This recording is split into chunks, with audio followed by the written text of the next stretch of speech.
겸손은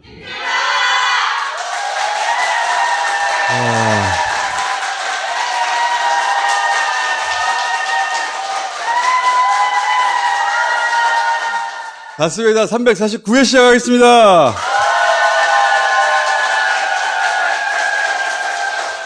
이 주 전 수요일날 새벽에 갑자기 토하기 시작했어요, 제가. 그날부터 한 며칠간 탈진돼서 쓰러져 있었는데, 그때 한마디밖에 안 나오는 거예요, 계속. 한마디 신음. 윤석열 씨.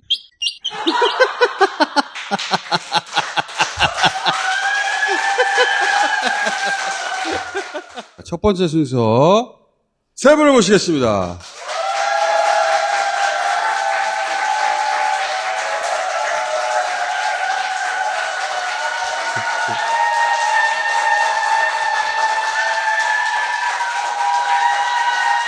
자, 뉴스타파 김영진 대표까지 오시려고 했는데, 여러 일정이 생겨가지고, 한상진 이제 봉주 기자만 오셨는데, 겁이 왜 저기 와 있냐. 내가 좀 이따 설명할게요. 한상진 기자, 봉주 기자가 검찰에 처음 압수수색이라는 걸 당하면서 너무 억울하고 분해가지고 압수수색이라는 책을 냈었어요. 여기도 나왔었죠. 책 좀 팔아보려고. 그 책은 영 재미가 없어서 대체로 망했단 말이지. 근데 이 양반들이 그걸 또 다큐로 만든다는 거야. 그래서 내가 무시했거든. 응? 책도 망한 사람들이 어떻게 더 어려운 다큐를 재밌게 만들겠냐고. 근데 검이 이걸 봤다는 거예요. 근데 이게 생각보다 재밌다는 거 아니야? 네, 심지어 재밌어요. 예고편을 먼저 잠깐 봅시다. 아무리 검사가 악의를 가지고 수사를 해도 이런 식으로 할 수 없다. 누군가의 지시가 아니라면. 멀리서 10여 명의 검은색 양복을 입은 이거는 절대 열어줘서는 안 된다. 사형에 처해할 만큼의 국가 반역죄입니다. 정말로 반국가 세력이나 된 것처럼 뉴스타파에 대한 압수수색, 뉴스타파와 도이치모터스 보도에 대한 분노. 그게 도대체 어떻게 뉴스타파에 유출이 되며 검찰의 상상, 가설 이런 것들이 너무나 치졸하게 짝이 없고 수준이 참 낮구나. 아니 도대체 이 검찰은 뭐 하는 조직인가. 새롭게 밝혀낸 사실이 단 하나라도 있습니까? 정치 탄압에 굴복하지 않는 선례를 만들어내야 된다. 우리가 정의롭게 싸워야 되고 반드시 이겨야 되고 불복하지 않는 거예요. 권력에. 이 자리에 지금 누가 서야 된다고 생각하십니까? 그 사람은 여기 은정 철저하게 악이 정의를 짓밟고 그렇게 끝나버리는 우리가 늘 그런 역사만 경험할 수 없지 않습니까? 이기는 역사를 쓰고 싶다. 어차피 검찰이 그림 그리고 시작하는 사건인데 싸우겠습니다. 뉴스타파는 그렇게 만만한 조직이 아닙니다. 이제 시작이네 이제. 조사받기 참 좋은 날씨입니다. 그죠?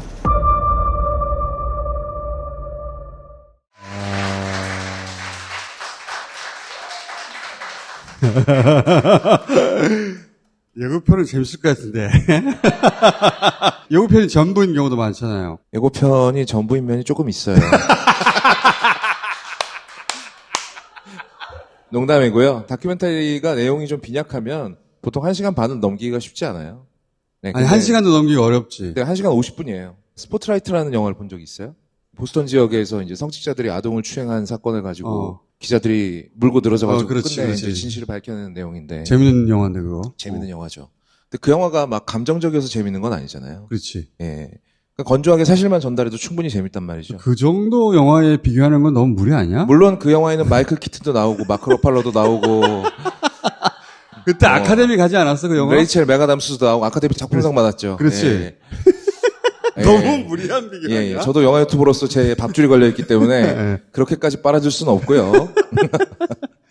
근데 스포트라이트 팀은 그 취재를 하면서 이 정도의 압박을 받은 적은 없어요. 그렇지. 끽해봐야 교수촌 교구에 높으신 양반이 와가지고 은근하게 우리는 도움을 줄 수도 있고 반대할 수도 있다. 근데 이분들은 그냥 막 잡아 털잖아요. 그런 면에서 이 다큐멘터리는 굉장히 액션 영화 같다. 네. 근데 이제 우리 거업은 이제 시사 유튜버로 변했잖아. 영화 유튜버는 망하고 시사 유튜버로 변했기 때문에. 안 망했어요. 그래서 그 관심과 안목이 생겨서 이게 재밌는 건 아니야, 혹시? 아마 그 부분은 가장 많이 감독님께서 고민을 하셨을 것 같은데 뉴스타파가 왜 윤석열이 산채로 씹어먹고 싶은 존재가 되었는가에 대해서 자세히 설명을 해주는데 요 정도면 윤석열이 미워할 만하구나. 김건희가 미워할 만하구나라는 걸 초반에 납득을 시켜요. 그런 다음에 이제 고난의 서사가 시작이 되죠. 그리고 이제 당시에는 기자분들 표정이 정말 안 좋아요. 공포에 질려 있단 말이에요. 그런 것들이 큰 화면으로 보면 느껴집니다. 저는 이제 뉴스타파에 개인적으로 후원도 하고. 그러니까 여기 후원해, 여기! 그래서 약간 투자한 걸 회수한다는 느낌으로 보긴 했습니다만 그런 부분들이 굉장히 알차게 들어가 있어서 사실 우리가 이제 내란 과정을 쫙 오면서 그동안 우리가 잊어버린 수많은 것들이 있단 말이에요. 강렬한 사건이 너무 많아가지고. 그때 그랬었지. 예. 맞아, 저랬어. 예. 어머, 저 새끼들 저렇게까지 했네. 맞아요. 홍지욱 기자 집 압수수색 당한 거, 침실까지 들어가서 막 다 뒤진 거. 그런 것들 그런 영상은 진짜 희귀한 영상이다. 그 압수수색 당할 때 못 찍게 하잖아, 보통. 저는 난리가 났죠. 저희 카메라 기자 왔는데 난리가 났어요. 보통 못 찍게 하는데. 네, 못 찍게 하려고 난리가 났고 카메라 기자가 이제 그래서 어쩔 수 없이 그 현관문 열어놓고 제가 식탁 의자 하나 주고 거기 계속 9시간 동안 앉아 있었는데 화장실을 이용을 좀 하겠다고 하니까 검사가 절대 안 된다. 화장실도 그래서 상가 화장실 가고 마지막에 걔들이 제 휴대전화나 압수물 들고 저희 집을 나갈 거 아닙니까? 그 한 컷을 찍기 위해서 저희 이상찬 기자가 거기서 기다리다 그걸 찍으려고 하니까 수사관이 그 영화에 보시면 나옵니다. 카메라를 렌즈를 손으로 막습니다. 근데 저희 집은 못 찍었는데 한상진 기자 집은 다 찍었습니다.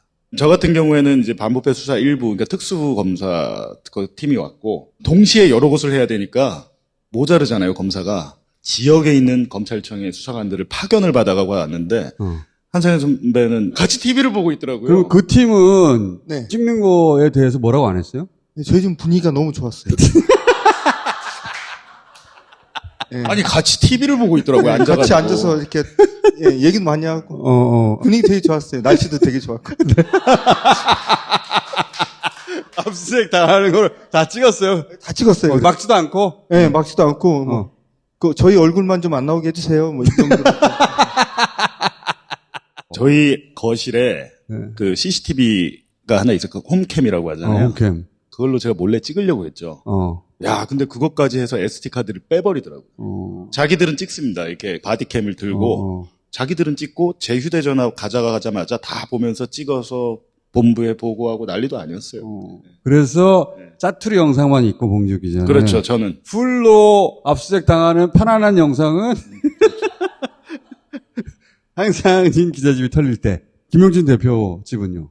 거기도 거의 못 찍었죠. 거기도 압수수색 처음에 시작할 때 잠깐 앞부분 잠깐 찍고 다 쫓겨났죠. 못 찍게 했구나. 네, 저희 집만 다 털렸어요. 근데 왜 한상진 기자 집에 갔던 검사들은 그렇게 순순하게 좀 찍으시죠? 뭐 왜 그렇게 나온 거예요? 김용진 대표는 봉지욱 기자는 생긴 게 일단 막 되게 더럽게 생겼잖아요. 그 사람은. 전 되게 좀 착하게 생기고. 한상진 기자 자택간 검사 아마 징계 받았을 겁니다. 역사상 압수수색 장면을 이렇게 대놓고 찍은 적은 처음이에요. 그렇지. 네. 저희 영화 이후로 앞으로도 압수수색 장면을 찍을 수는 없을 겁니다. 경황이 없어서 못 찍고 찍으려고 해도 못 찍게 하는데 이번에는 그게 풀로. 그래서 압수수색은 이런 식으로 이루어진다는 걸 볼 수 있겠네요, 우리가. 제가 몸수색 당하는 장면도 다 찍혀서 나오니까요. 이야, 리얼하겠다. 네, 그러니까요. 그런데 이제 그런 압수수색을 당하면서 검사하고 재밌게 TV를 같이 봤다고요? 네. YTN 같이 보면서 저희 집에 대한 압수수색이 진행된다는 뉴스를 속보를 같이 봤어? 검사랑 저랑 앉아가지고 같이 뉴스 보고 그랬어요. 아니, 근데 열받는 코믹하다. 거는 저희 집은 TV가 없거든요. 나중에 보니까 같이 TV를 보고 있는데 그 자막에 봉지욱은 실명으로 하고 한모 기자로 나온 거예요. 오늘 압수수색 대상에는 뉴스타파 한모 기자와 봉지욱 전 JTBC 기자의 자택 등도 포함됐습니다. 제가 더 후배인데 뉴스타파 한모 기자, JTBC 봉지욱. 아니 제가 압수수색을 당하는데 검사랑 수사관들하고 나란히 앉아 텔레비를 같이 봤어요. 분위기 되게 좋게. 근데 속보 이렇게 뜨는데 뉴스타파 한모 기자, 봉지욱 기자, 자택 압수수색 이렇게 뜨는데 아니 왜 나는 한모 기자고 지욱이는 봉지욱 기자 이름을 까냐고. 그런 것까지 다 찍혀 있어요. 그래서 영화에 담겼어요. 네, 영화에 나옵니다. 압수수색의 현장을 본 사람이 얼마나 돼요? 생생하게 보는 것이다. 관객 반응은. 그 장면이 좀 조금 긴데 이 귀한 장면이잖아요. 거기 수사관 분들 있잖아요. 절차적으로 되게 기계적으로 일을 하더라고. 기자분들하고 검사들 압수수색하러 온 사람들하고 대치하는 장면이 있는데 되게 인상적인 게 뉴스타파 분들은 한 명도 마스크를 쓴 사람이 없어요. 그리고 다 카메라를 들고 있습니다. 근데 압수수색하러 온 팀들은 다 마스크를 끼고 있어요. 굉장히 인상적인 장면이고 관객분들 사이에서는 그런 반응이 제일 많았어요. 아, 그랬지. 맞아. 저랬어. 그래서 관객 반응이 좋았다는 거야? 좋았죠. 알바들 아니야? 저희는 영화 제작에 관여를 하나도 안 했습니다. 김용진 저희 대표가 네. 이걸 기록을 남겨야 된다고 하면서 혼자 준비를 거의 하셨는데 일반적으로 영화 오래 만들잖아요. 제가 생각하기에 2달 동안 만든 거예요. 왜 그렇게 할 수 있었냐면 계속 기록을 다 남겨놨습니다. 머릿속에 계속 있었구나. 네. 이거를 이런 식으로 만들어서 챕터 1은 이렇게 하고 그 구성을 계속 그렇죠. 하고 있었구나. 네. 근데 이제 이 영화의 특징은 내레이션이 없습니다. 화자가 없어요. 오로지 다 현장으로만 구성을 했는데 저는 깜짝 놀랐죠, 사실. 기대 안 했거든요, 사실. 김용진 감독의 전작이 족벌 두얼론 이야기라는 게 있어요. 족벌 조중동 다룬 조선 동화 다룬 건데 그거 관객이 1726명인가. 아니 어떻게 하면 1726명만 볼 수 있죠? 그랬던 분위기 때문에 저희는 기대를 전혀 안 했어요. 그러니까 책도 안 나갔다. 그 전작은 1700명 봤는데 게다가 김용진 대표가 혼자서 2달 동안 만들었어? 그렇죠. 아이고, 잘 나올 리가 없다 이거. 저는 아내랑 같이 봤는데 아내가 깜짝 놀라더라고요. 저희 아내 같은 경우는 모르는 상태에서 이걸 쭉 보다 보니까 뭐 저희 애들 사진도 한 컷이 나오더라고요. 왜냐하면 이제 저 같은 경우는 애가 있는데 압수수색이 와가지고 그런 경우 사실 별로 없거든요. 근데 워낙 급했나 봐요 그때. 그런 게 굉장히 리얼했겠다. 네. 그리고 나서 뒤에 계엄 이야기도 살짝 마무리로 들어갈 거고. 마무리가 살짝 급하게 된 느낌은 좀 있습니다만.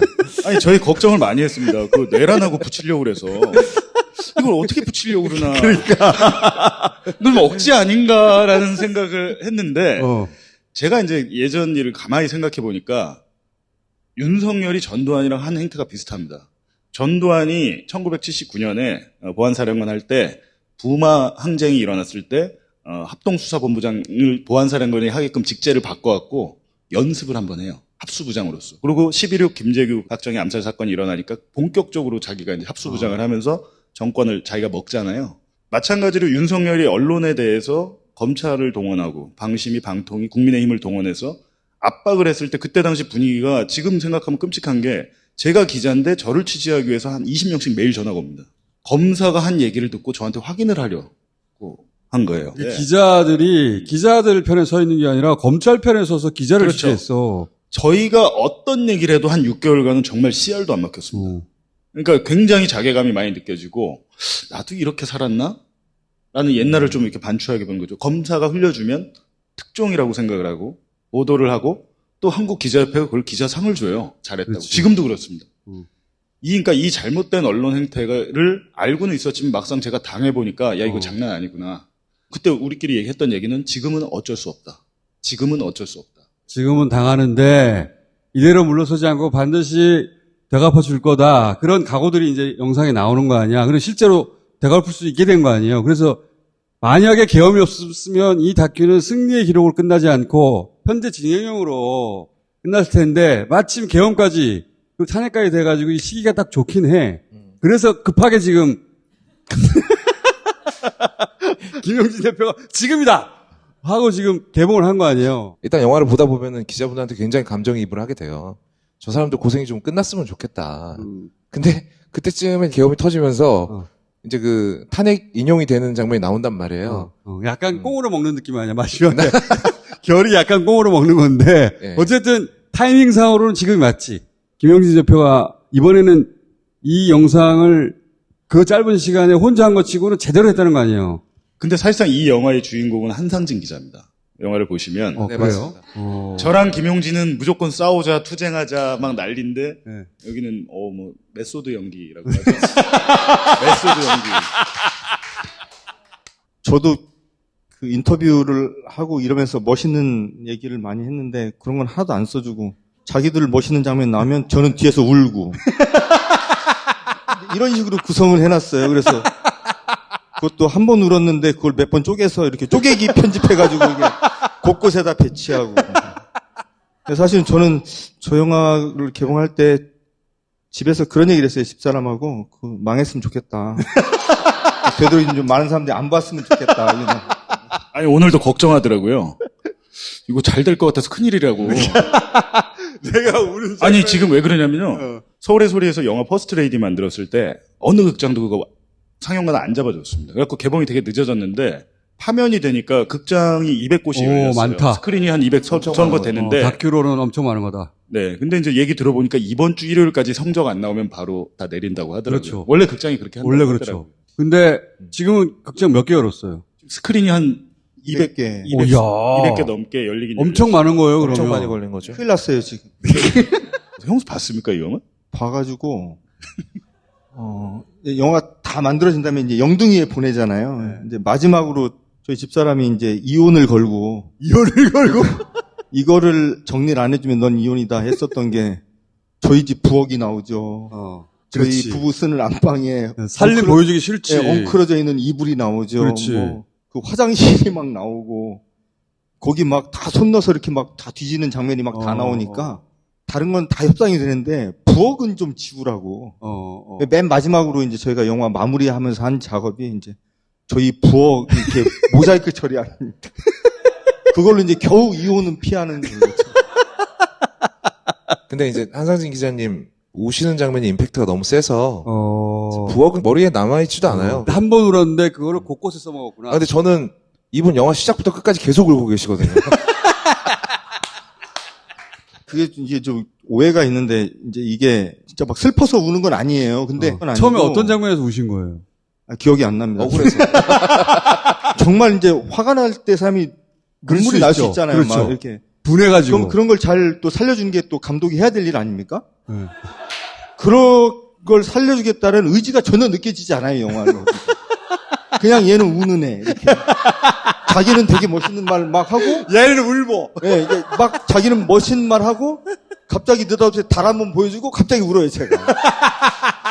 이런 식의 너무나 단순한 편집을. 그래서 관객들 입장에서는 한상진 울보구나 이렇게 생각하도록. 네, 며칠 전까지 고민했던 게 이제 영화 상영금지 가처분을 걸어야 될 것 같다, 이거는. 이건 이대로 낙선 안 된다. 저희 아내도 그러더라고요. 저 사람 왜 저렇게 원래 눈물이 많아? 야, 저런 사람 아니야. 제가 본 기자 중에 가장 독한 기자 중에 한 명인데 거기서 노상 울고 있으니까 관객들이 보기에는.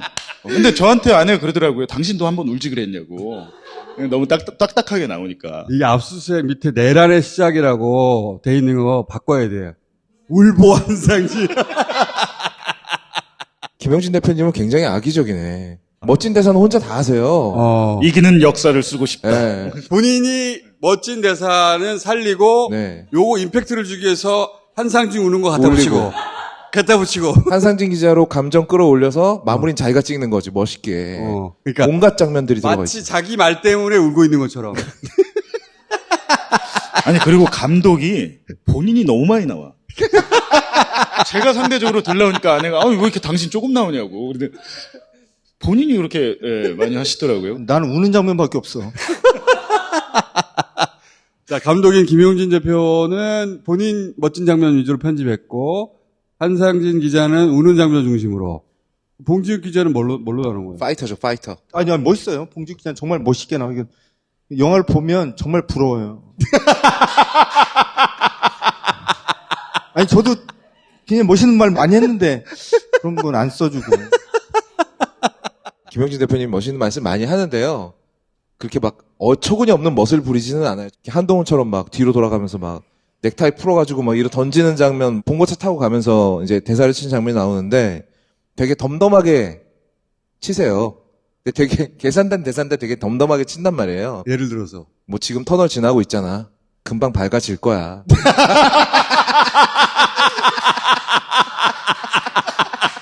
아니, 그러니까 그런 대사를 할 때 제가 항상 옆에 있잖아요.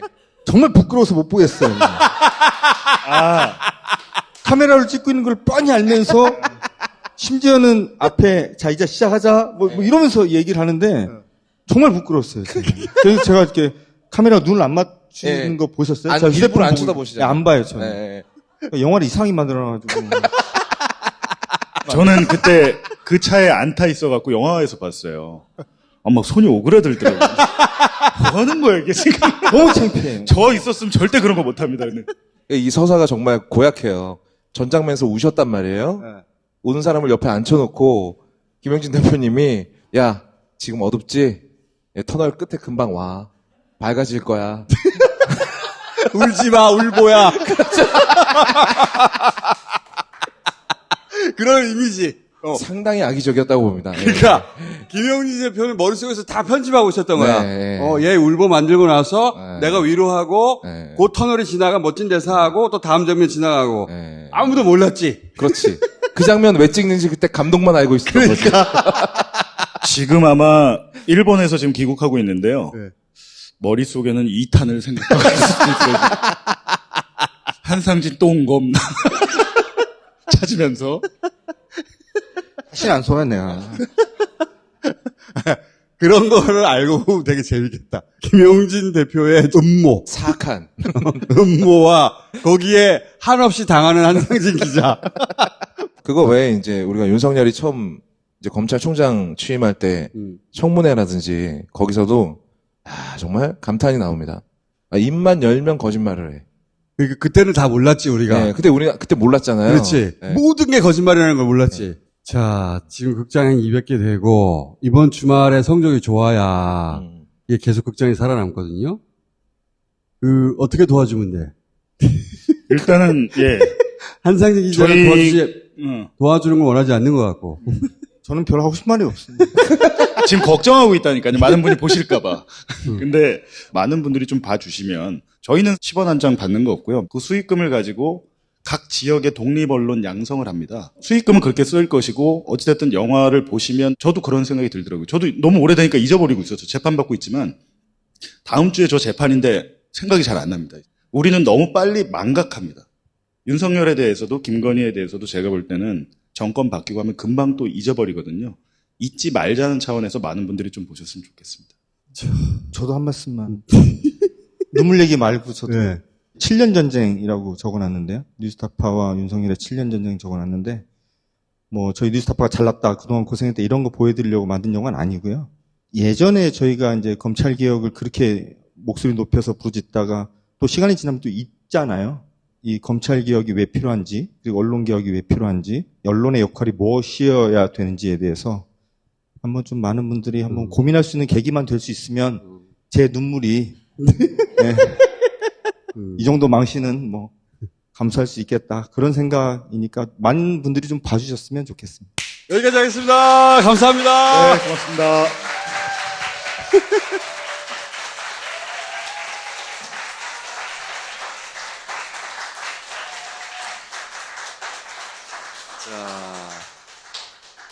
야, 윤석열 탄핵 안 했으면 극장 10개도 안 됐을 텐데 200개라고 하니까 주말 동안 보실 수 있는 분들은 챙겨서 꼭 보시기 바라고.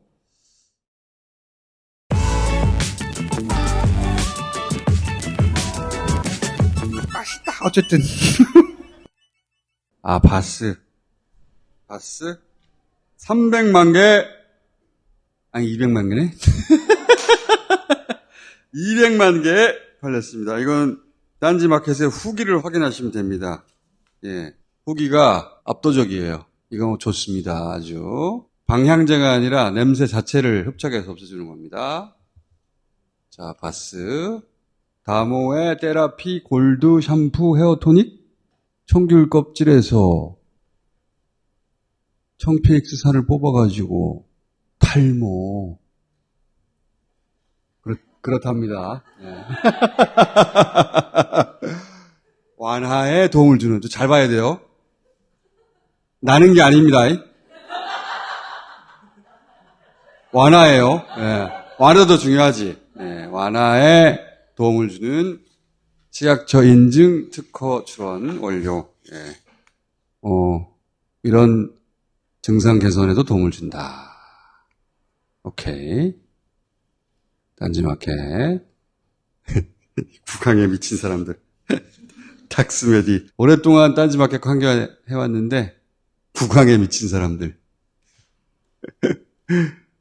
역시 오래된 제품이고 딴지마켓 후기를 확인하시면 알 수 있습니다. 평가를. 양치 후 사과를 먹어도 시리지 않다. 자, 닥스메디. 안녕하세요, 이상민입니다. 오늘 소개해드릴 제품은 애플 비데의 가장 인기 있는 모델 통변 비데입니다. 겉만 씻는 비데가 아니라 속까지 개운하게 케어해주는 비데라고 하는데요. 써본 분들이 아주 극찬을 하시더라고요. 대체 얼마나 개운하길래 그런지 제가 직접 확인해봤습니다. 아우씨, 왜 이렇게 안 나와? 오씨, 깜짝이야. 누구세요? 지금 고통받고 계신군요. 마법을 걸어드리겠습니다. 속까지 편안해지는 통변 마법? 이게 무슨 마법? 이건 직접 경험해봐야 알아요. 속까지 너무 개운한데? 진짜 마법 같다. 네, 통변 비데 정말 마법 맞죠? 애플 비데는 국내 자체 공장에서 직접 제조하고 있으며 AS 전국 지점 운영, 전국 무료 설치 서비스까지 진행하고 있습니다. 품질 자신감으로 당당하게 3년 무상 AS까지. 비데는 역시 애플 비데 통변 마법. 여러분도 꼭 경험해보세요. 딴지마켓에서 가장 합리적인 가격으로 만날 수가 있습니다. 자, 이번 6분을 모시겠습니다.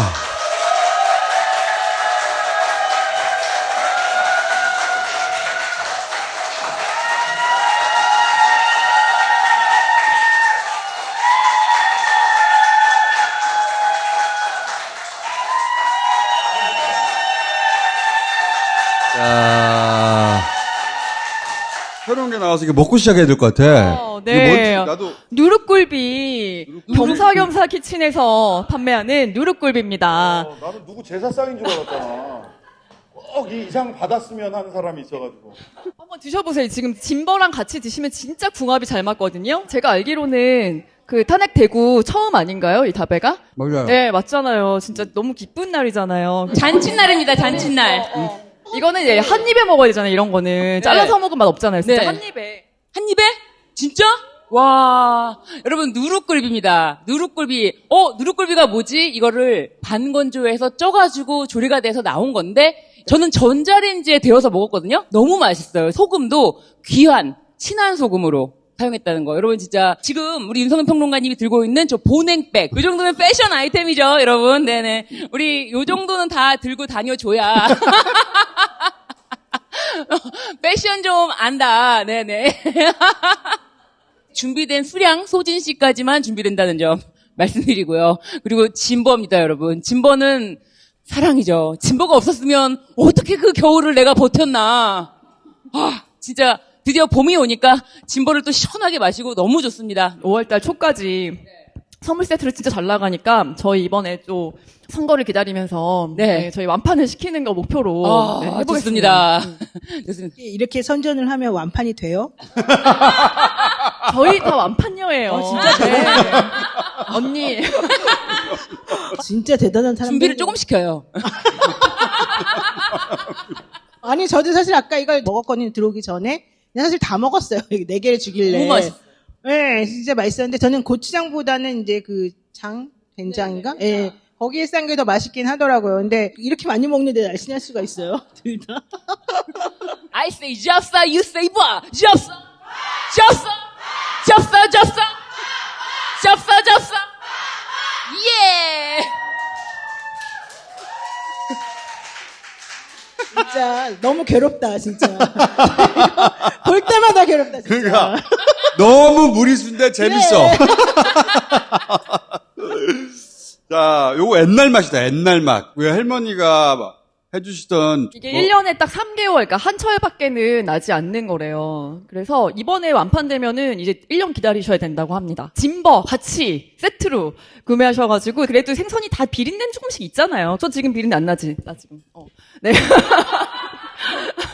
이거 먹으면 날 수밖에 없어요, 사실. 근데 안 난다고 합니다. 바로 옆에서. 네. 뭐 어쨌든 정치적으로 굉장히 유의미한 상품인 것 같아요. 조기 대선이라고.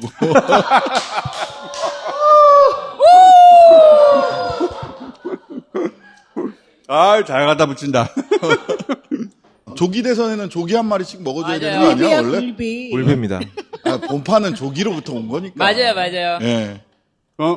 겁도 뭐 한마디 하고. 여기서 뭘 더 얹으라고요? 겁나 맛있습니다. 확실히 겨울을 버티게 해준 건 다스베이더와 짐버다. 그만하자. 자, 오늘은 세 가지 얘기를 하려고 그러는데, 하나는 큰 선거가 있으면 반드시 광인이 등장합니다. 지난 총선 때도 광인이 등장했고, 이번에도 광인 1호 한덕수, 광인 2호 조희대, 그리고 이제 원조 광인 김건희. 우선 광인 1호 한덕수가 출마를 할 수 있을 것이냐. 부인은 출마 의지가 충만한데 5월 4일까지 공직자는 사표를 내야 되거든요. 근데 국민의힘 후보가 5월 3일 날 결정돼요. 만약에 5월 3일 홍준표가 됐다. 그러면 홍준표는 그렇게 어렵게 자기가 후보가 됐는데, 그런데 그거를 한덕수한테 바쳐? 미쳤나? 무소속의 한덕수는 힘이 빠져가지고 자기 밑으로 올 텐데 그렇게 생각하지 않겠냐는 거고, 그건 김문수도 마찬가지일 것이다. 그런데 또 다른 전망은 그렇기 때문에 한덕수가 미국에 가가지고 트럼프한테 잘해주고 트럼프가 립서비스라도 몇 마디 하면 그거 들고 5월 3일 전에 사퇴해가지고 미리 판을 깔려고 할 것이다. 이런 전망도 있어요. 한덕수는 사실은 출마 선언을 제대로 못할 것이라는 게 원래 제 개인적인 생각이에요. 너무너무 나가고 싶어 하겠죠. 이번 그 국민의힘 사람들의 대선 후보로 나서는 이유는 당권을 잡기 위한 거지 자기가 대통령이 되기 위한 건 저는 아니라고 지금 보거든요. 근데 한덕수가 사실 대선 후보로 만약에 맨 마지막에 나갔다고 칩시다. 그럼 한 달 동안 이제 고생해가지고 결론적으로는 대통령이 못 되고 나잖아요. 그럼 그 다음에는 어떻게 돼요, 그 사람이? 그 전부터 국민의힘에 있었던 사람도 아니고 당권을 정말 좌지우지하면서 자기가 뭔가 휘두를 수 있기 때문에 이걸 하는 게 큰 메리트가 될 텐데 그것을 하지 않을 사람이라고 한다면 대선 후보로 과연 나가는 게 무슨 의미가 있냐. 돈만 쓰고 망할 것이다. 두 번째로는 홍준표가 되든 한동훈이 되든 이 사람들이 그렇게 개고생을 해가지고 1등이 됐는데 그리고 난 다음에 그대로 고스란히 한덕수에게 이거를 바친다? 절대 할 리가 없지. 네, 왜 바치겠어요, 그 사람들이. 그 사람들이 나설 때는 한덕수가 자기 밑으로 들어와서 그렇죠. 그 표를 넘겨줄 때만 받아들이지. 그러니까 민주당에서도 탄핵을 사실은 언제 꺼내서 뭔가 좀 휘둘러 볼까를 저울질하는 거 아니겠어요? 그렇죠. 그 하루 남겨놓고 하라고? 그게 제일 현명한 거죠, 솔직히 말하면. 그리고 기본적으로 한덕수라는 사람이 너무 노후하고 지금 한덕수를 지지하는 사람들은 보수층에서 일부인 거잖아요. 어차피 국민의힘 지지자들이 그렇죠. 그 안에서 놀기 때문에 한덕수가 가져올 다른 표가 없어요. 자기네들끼리 그 표 안에서 그냥 도토리 키재기를 하고 있는 중인데, 근데 또 어떤 사람은 이런 얘기도 하죠.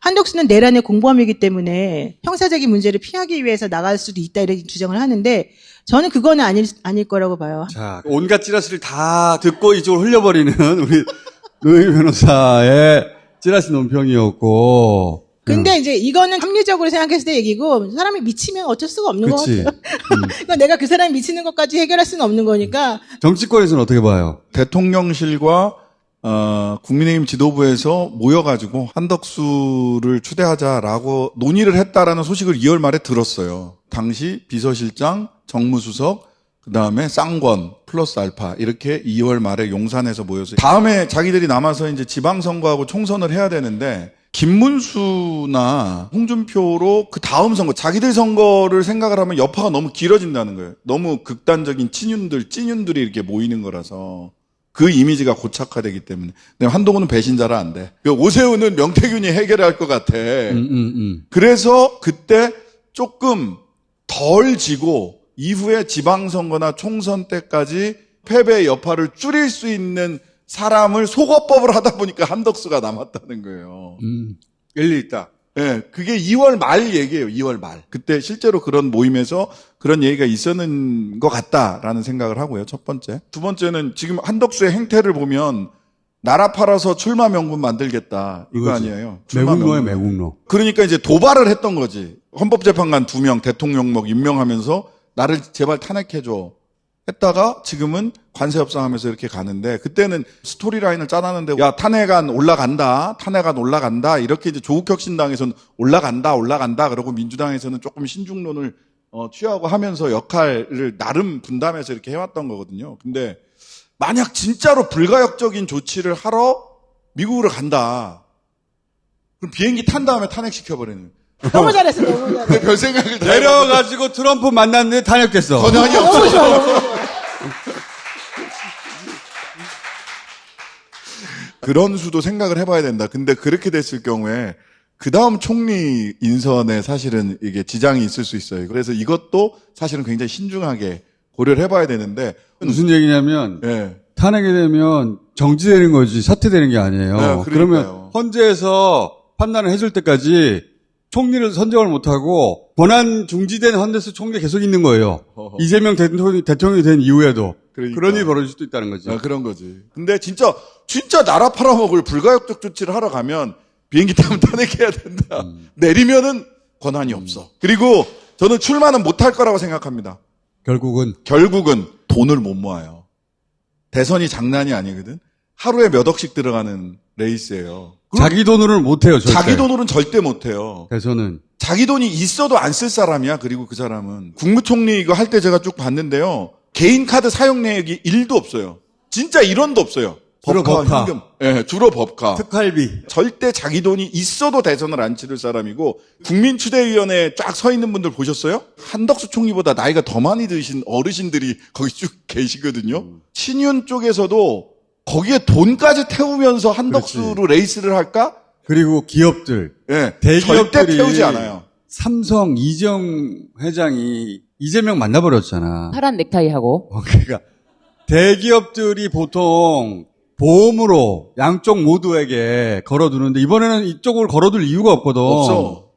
그러니까 돈도 안 나와 이쪽으로. 예, 국민의힘은 후보가 되면 거기서는 국고보조금 갖고 선거 치를 수 있어요. 그렇지. 사전에도 받고 나중에도 또 받기 때문에 국고보조금으로 국민의힘은 선거를 치를 수 있지만 무소속 한덕수는 선거 치를 수 없어요. 근데 저는 그럼에도 불구하고 부인이 용한 점괘를 받아와서 출마를 마지막 해야 된다. 가능성. 마지막 가능성. 제가 요 얘기 하려고 그랬어요. 마지막 진짜. 가능성은 요거다. 부인이 네. 틀림없다. 네, 이거는 물 건너 귀인을 만나고 대통령이 된다.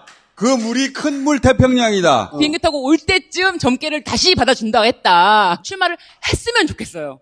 정말. 했으면 좋겠어요. 돈도 쓰고 바닥도 치고 그랬으면 좋겠다. 돈 너무 쓰고 나쁜 거 아니야? 나중에 버림받거든. 예, 이런 예, 사람들은. 제발 그 부인의 점괘가 잘 나왔으면 좋겠다. 하지만 중요한 건 저는 신정식 변호사님이 아까 좀 위험성도 말했지만 의원님 말대로 비행기 타면 탄핵시켜버렸으면 좋겠어요. 이제 더 이상 이 상황을 두고 볼 수가 없어요. 이렇게 매국노적인 행동을 뻔뻔하게 하면서 자기 사적으로 대선 후보에 나갈 명분을 만들려고 해요. 그렇지. 김어준 절대 안 그러잖아. 국익을 팔아먹어서 지가 출마할 명분을 삼겠다는 거 아니야. 이런 사람의 끝을 행복하게 만들어줄 수는 없어. 그러니까 제발 출마했으면 좋겠어요. 제발. 저도 출마할 것 같아요. 출마했다가 국힘 사람들한테 공격당하고 죽을 것 같아요. 그러니까 우리가 손을 쓸 새도 없이 우리가 뭐 이렇게 뭘 꺼내기도 전에 저쪽에서 알아서 죽여버릴 것 같아. 반기문보다 빠를 거야.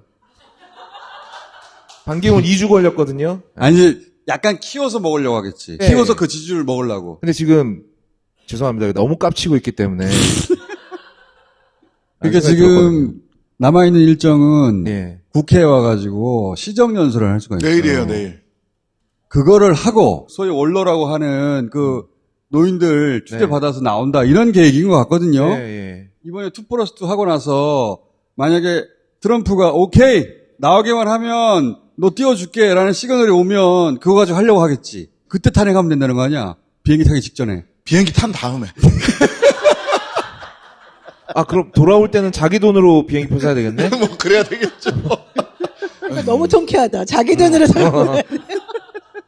돌아올 땐 이코노미 타겠네. 아, 내가 이렇게까지 하도 괘씸해가지고 별별 생각을 다 해본 거예요. 너무 괘씸하지. 자, 광인 1호는 그렇고, 이제 새로 등장한 광인 2호가 있어요. 조희대 대법원장이 633 원칙이라고, 오로지 이재명을 대상으로 한 원칙이었어요.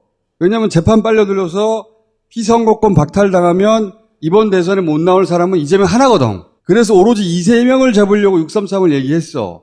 그런데 이재명 20 무죄가 나왔단 말이야. 아, 그래서 이게 다 무산됐다. 그랬는데, 며칠 전부터 전원 합의체를 막 뺑뺑 돌리고 있어요. 전례가 없는 속도예요. 소부에 갔다가 2시간 만에 대법원장이 직권으로 전원 합의체 회부했어. 이런 적은 처음이에요. 그런데 그날 또 기일을 잡았어요. 이것도 사상 처음이에요. 원래 전원합의체는 한 달에 한 번 하는 거예요. 근데 그날이 한 달에 한 번이면 다음은 다음 달에 있어야 되거든? 이틀 후에 또 두 번째 기일을 잡았어요. 전부 다 사상 초유의 일이에요. 그렇게 해서 결론을 낼 수 있는 건 두 가지밖에 없어요. 하나는 무죄 확정되는 거. 또 하나는 유죄로 파기환송하는 거예요. 근데 무죄를 확정해 주려고 이렇게 서두를 리가 없잖아. 그러면 유죄 파기 환송한다는 건데 그래도 20일가 또 재판해야 되거든? 그동안 대선 끝나. 근데도 이렇게 달려. 왜 이런 무리수를 둘까? 그래서 나오는 이야기가 이건 대선 후보 등록하기도 전에 유죄 파기 환송을 한 다음에 그 언론 플레이 막 하고 그리고 대법에서 혹시 대통령이 당선되더라도 원래는 형사소추가 중지돼가지고 재판도 중지돼야 되는데 재판을 계속하겠다고 말하려고 그러나? 미친 거지. 미친 거지. 그래서 광인이라는 거예요. 그렇게 못해. 법조인들 설명 좀 해주세요. 네, 저는 기본적으로 너무 그렇게까지 생각할 필요는 없다고 봐요. 진짜 파기 재판은 불가능하기 때문에 파기 재판은 있을 수가 없는 일이니까. 파기 재판이라는 건 뭐냐면 대법에서 유죄 확정하면서 몇 년 때리는 거예요. 그럼 불가능해. 그러니까 이제 파기 환송, 유죄 취지의 파기 환송밖에 없거든요. 할 수 있는 게. 그러면 2심으로 돌려보내고 2심에서 결과적으로 다시 판단 내려가지고 결정하고 또 다시 3심 가서 또 확정을 시켜야 돼요. 그거는 6월 3일 전까지는 정말 죽었다 깨나도 절대 불가능하잖아요. 그럼 그렇게 불가능한 거를 괜히 자기가 무리해서 하면서 지금 유일하게 유력한 대통령 후보인데 그 사람을 잡아먹었다는 소리를 들을 필요가 전혀 없어요. 없는데 하잖아 지금. 없어요. 없는데 나는 조희대 대법원장을 자극하는 것도 사실 전략적으로도 옳지도 않다고. 그러면 조희대는 왜 이러는 거라고 봐요? 저는 무죄를 오히려 빨리 확정시키려고 하는 가능성이 더 높다고 봐요. 그런 선한 마음으로? 네, 저는 되게 착하기 때문에. 왜 웃어 지금? 아니 갑자기 그런 선한 마음으로라는 말과 노영희 변호사 사이에 굉장히 먼 거리가 보여서 노영희 변호사 본인이 선한 생각을 안 하잖아. 되게 착한 사람이에요. 이렇게 전원합의체를 넘겼다는 거는 어쨌든 그 대법관 전원이 자기네들 이름으로 뭔가 되게 열심히 잘했고 숙고했다라고 하는 거를 우리들에게 알려줘야 되는 의무가 있는 건데 이거를 대강대강 한다? 오히려 6월 3일 전에 이 리스크를 없애주면서 자기네들이 열심히 했고 이게 전혀 우리들이 그냥 대강대강 이 권력에 빌붙어서 한 게 아니다. 저거는 이렇게 생각할 수 엄청난 선의의 해석인데. 네, 더 선의적으로 해볼게요. 내가 잘 들어봐요. 2심에서 무죄가 난 사건을 유죄 취지를 뭔가 판단을 하려 그러면 그것이 엄청나게 잘못됐다라고 하는 거를 자기네들끼리 보여줘야 돼요. 판결문을 써가지고. 근데 그렇게 하려면 정말로 열심히 수기하지 않으면 대한민국이 가만히 있겠습니까? 법조인들 대부분의 지금 사실 저와 비슷한 생각을 많이 가지고 있을 텐데 물론 그동안의 조희대 대법원장의 태도를 봐가지고는 사실은 상당히 믿을 수가 없는 사람인 건 그 사람은 이재명을 날리려고 한 사람은 맞아요. 그렇게 보여요. 하지만 이제 그 사람도 대세가 뭔지를 정확히 알고 있는데 이 상황에서 자기 혼자 무리수 둔다? 게다가 나머지 대법관들도 같이? 다 같이 자폭해가지고 뭐 죽어버리자? 이건 아니잖아요. 게다가 더 중요한 거는 2심에서 무죄 나올 거를 그 사람이 몰랐어요? 몰랐지.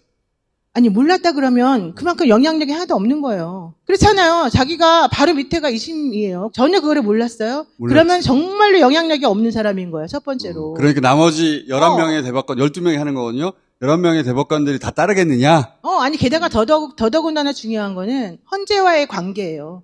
대법원은 헌재랑 관계가 매우 미묘해요. 대법원에 못 간 사람들이 헌재 간다 이런 말도 있었었고 대법원이 위냐 헌재가 위냐 서로 간에 막 그 신경전과 이런 갈등이 되게 많아요. 우리가 안 보이는 곳에서. 근데 이번에 사실은 헌재가 엄청나게 이슈가 되고 이 사건의 중심에 서 있었잖아요. 위상이 올라갔지. 게다가 대한민국에서 정말 정의로운 사람들은 헌재밖에 없다 이렇게 생각이 나올 정도로 왜냐하면 직위원회가 난리를 쳐놨잖아요. 그때 사실은 이제 천대엽 대법관도 말했지만 현실적으로 그런 상황에서 자기네들이 체면이 깎인 거거든요. 더 땅을 파고 들어갈 이유가 없다? 그런 상황에서 우리의 존재감이라고 하는 거 대법원은 현재보다 훨씬 나은 존재들이라는 거 그 자존심으로 먹고 사는 사람들인데 이 사람들이 우리 그냥 윤석열하고 같이 죽어버리자 이러면서 여기서 유죄 때려버리고 미쳤다고 그 짓을 하겠냐고 왜? 윤석열과 함께 죽어버리자. 아니 이 사람 생각해봐 윤석열하고 왜 같이 죽을 필요가 있어요? 솔직히 말해서 이 사람들은 나중에 변호사도 해야 돼요. 자, 요게 이제 이 행위를 엄청나게 선해 좋게 해석한 건데. 착한 노영이의 착한 선해.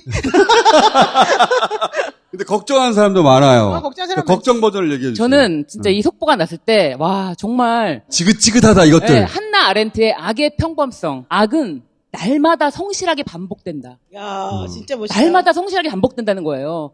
저희가 지난번에 그 가처분 결정 딱 났잖아요. 이완규 지명에 대한 가처분 결정 나고 야 진짜 한숨 돌린 지 며칠 안 됐거든요. 헌재 재판관 2명 날렸는데 네. 지명한 거 네, 끝났나 싶었더니 일주일도 안 됐어요. 야 이제 조금 대선 때까지는 뭐 별일 없겠구나 했는데 이 속보를 보는 순간 그 조희대 대법원장이 전원합의체 회부 결정을 내렸다. 2시간 만에.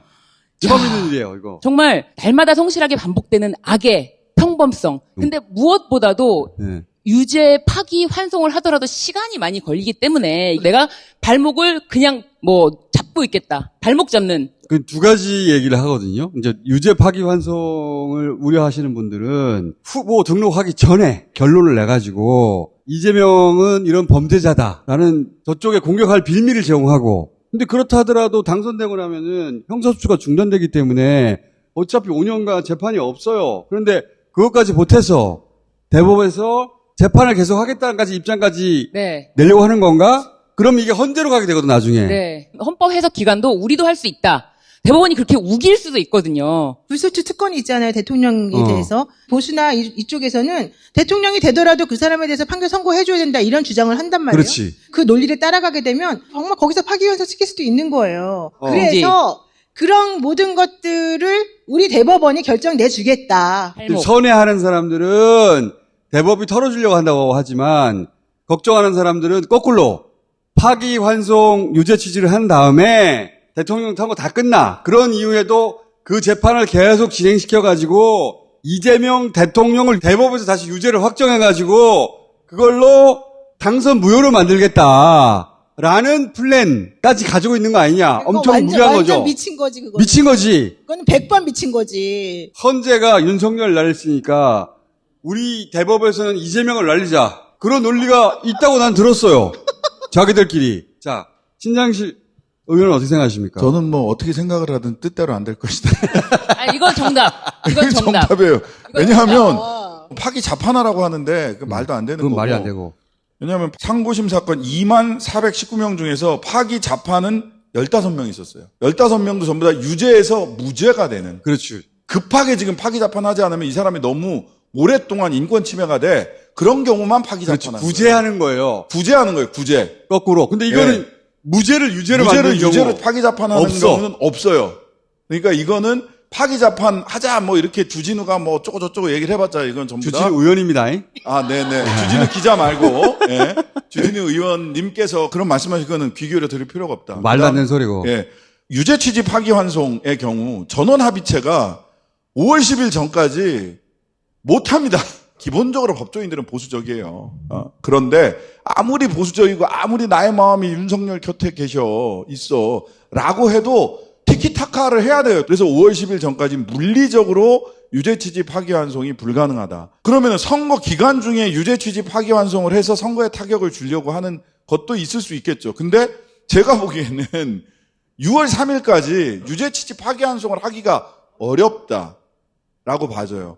그러면 결과적으로 이게 망회 소득을 얻을 수 있는 방법은 있어. 난 이렇게 될 가능성이 좀 있어 보이는데 싶은 건 뭐냐면 대선이 끝났어. 그러면 이제 전원 합의체에서 야, 이 재판을 계속 해야 돼 말아야 돼? 를 가지고 논의할 수밖에 없어요. 이렇게 귀결될 가능성이 제일 높지 않나? 근데 사실은 이 전원합의체를 뭐 이렇게 넘기고 이런 결정 내리기 전에 이미 윤석열 파면 당시 때부터 이재명 후보에 대한 재판을 어떻게 할 것인가에 대해서는 대법관들끼리 계속 얘기를 하고 있었다는 거예요. 대법원의 위상을 생각해서라도 우리가 뭔가 좀 결정을 내려주는 게 필요하지 않겠냐? 그들의 의도와 무관하게 이렇게 결정날 가능성이 저는 제일 높다고 생각해요. 그러니까 조희대 대법원장은 자기 원하는 방향이 있는데 원하는 방향대로 나머지 11명이 따라줄 거냐? 못 따라줄 거고 국민들이 가만히 안 있을 거예요. 저 단전 아래 조희대 대법원장이 가지고 있는 건 뭐냐? 저 향판 출신의 문형배와 헌법재판소가 주목받는 거를 눈꼴 셔서 못 봅니다. 그들이 윤석열을 날리다니. 네, 말이 돼? 그럼 내가 이쪽을 하나를 날려주거나 그렇지. 아니면 내가 결정적으로 뭔가 중요한 역할, 대한민국 법치주의의 보루는 역시 대법원이야. 이거를 하고 싶은 욕구는 저 단전 아래 용암처럼 부글부글 끓고 있을 거예요. 그게 무죄로 확정하는 게 아니라 파기환송일 수 있다는 거예요. 아니, 그런 욕구, 그러니까 거기서부터 온 거라서. 근데 설득하기가 쉽지 않을 거고 대법관들 그 다음에 국민들이 가만히 안 있을 거다. 눈치 본다고 보거든요. 직위원 두 번째는 카메라 그 촬영 허가하잖아. 저도 이제 걱정 하나와 예. 그리고 이제 그렇게는 안 될 거라고 생각하는 두 가지가 다 예, 있는데 하나는 맞아요. 뭐냐면 대법원에도 연구원들이 있어요. 재판 연구관들. 이 사건 검토해서 결론 두 가지. 예를 들어서 기각 무죄 확정 그리고 유죄 파기환송 둘 다 써놨을 수 있어요. 그러니까 빨리 가려고 하면 할 수도 있을 것이다. 그게 걱정이 하나고 이게 이제 12명이란 말이에요. 총 14명인데 한 사람은 법원행정처장 빠지고 선관위원장이라서 빠지고 노태학 한 사람은 빠지고. 법원 행정처장에 빠져가지고 12명이에요. 대법관 한 사람 쭉 의견을 낸대. 표결을 붙이는 거야. 마지막에 대법원장이 의견을 낸대요. 그런데 김명수 대법관 시절에 제청한 대법관이 6명이에요. 그런데 지금 대법원장 임기가 2년밖에 안 남았어요. 나이가 많아가지고. 그러면 2년밖에 안 남은 대법원장과 함께 죽으려고 할까? 그 대법관 중에 다음 대법원장이 나오는데 그 대법원장을 지명한 사람은 이재명일 가능성이 굉장히 높은데 이제 그러니까 12명이 반으로 딱 갈려서 만약에 6대6이 됐다. 그러면 어떻게 되느냐? 원심 확정이에요. 그냥 무죄 확정되는 거예요. 6대6이면. 맞아요. 그렇게 될 가능성도 상당히 있다. 네. 왜 갑자기 태도가 바뀌는 거예요? 아니야. 아까 내가 말했었잖아. 그렇게 하려고 하는 거예요. 선언의 속으로 내가 법리와 선언의 속으로 내가 해주는데 이렇게 착한 내가 말해주는데 유죄로 파기환송하려고 노력은 할 텐데. 조희대 의도와 결과는 다르다. 신장식 의원님 말처럼. 의원이 말해야지 되는 거야? 나는 의원이 아니라 이거요? 야 진짜 너무 억울하다. 의원이 아니야 나는. 그러니까. 아니 조희대 의도는 나쁜데 결과가 그렇게 날 수 있다는 것과 그렇지. 가만 있어봐. 의도는 저는 좋다고 생각하지 않아요. 언니한테 혼나.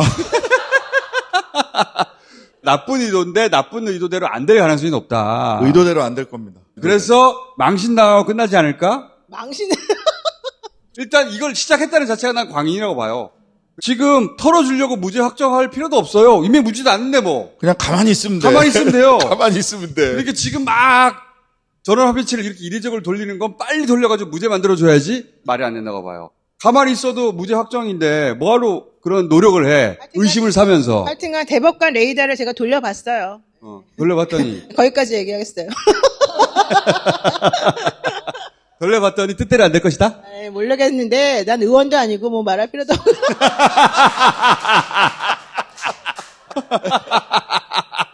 돌려본 것만 얘기해봐요. 그럼 돌려본 거. 돌려봤어요. 돌려봤어요. 예, 저하고 비슷하지 않을까. 그게 합리적인 사람들의 생각이라고 봐요. 왜냐하면 지금 유일한 대통령 후보로 50%가 넘었다는 얘기가 나오잖아. 진짜 대법원에 있는 분들을 포함해서 판사들은 여론에 진짜 민감해요. 생각보다. 근데 자기네들 때문에 대통령이 될 사람을 흠을 그렇게 심하게 내가지고 어떤 이득을 받겠다는 거야 도대체. 보수의 마지막 희망. 그렇지. 그렇지. 아니 저는 그런 생각을 조희대 대법원장은 할 수도 있다고 생각해요. 할 수도 있다. 나는 그래도 우리 대법원을 믿어요. 대법관들은 믿을 수 있는데 조희대 대법원장의 의도는 그러니까 저는 믿을 수가 제도의 없어요. 힘을 믿어요. 정말. 양절 도착. 자, 우리 양지열 변호사도 법조인이니까 그렇죠. 조희대가 지금 막 급하게 돌리는 거 이거 어떻게 결론 날 것 같아요? 조희대가 들어줄 수 있는 것은 이 선거판에 그래도 국민의힘 쪽에 뭐 하나 던져준 거 정도 그걸로 보온을 다 한 게 아닌가 싶어요. 그러니까 빨리 돌리는 걸로 보온을 다 했고 결과는 뜻대로 안 나올 것이다? 네, 결과는 될 수가 없어요. 아니 전원합의체 회부하는 것 자체로 빨리 돌리는 걸로 뭔가 그래도 야 우리 이렇게 내가 이렇게까지 해줬어. 하긴 했어. 하긴 했어. 성의. 하긴 했어. 성의 표시? 네. 성의 표시. 아니 그 성의 표시도 큰 거예요 사실. 이걸 뭐 이렇게까지 할 거 뭐 있어. 가만히 있으면 되는데 사실. 그렇지 이렇게까지 할 필요가 없는데. 내가 이 정도까지 해줬으면 됐지 뭐. 유죄 파기환송이 5월 10일 전에 난다. 그건 불가능하죠. 상식적으로는 그 조희대 대법원장의 의도와 무관하게 다른 결론이 망회 소득이 있는 결론이 나올 수도 있다. 그러나 꺼진 불도 다시 보자. 그건 맞아. 계속 조희대 얘기를 해야 돼. 직연 맨날 하고 있거든요 요즘. 조희대 추가해요. 이것도 저는 필요는 하다고 봅니다. 필요는 한데. 한덕수. 아니 귀 아프대요. 귀 아프대. 귀 아프대? 그러니까 아니 조희대 이름을 말하기 시작한 건 얼마 안 돼요. 그럼 직연도 있는데. 직연. 귀에 피날 때까지 해야 되는 거 맞아요. 조희대. 네, 계속 해야 돼. 게다가 이것도 전원합의체이기 때문에 다 대법관들의 의견을 표시할 수 있잖아요. 다 12대 표시해야 돼요. 0으로 다. 무죄 판결이 압도적으로 나올 것이다. 이거를 계속 얘기해야 된다. 왜냐면 이게 기소거리가 안 되는 사건이잖아요. 그래서 믿는다는 메시지를 보내줘야 된다니까. 우리는 당신들을 믿습니다. 믿습니다.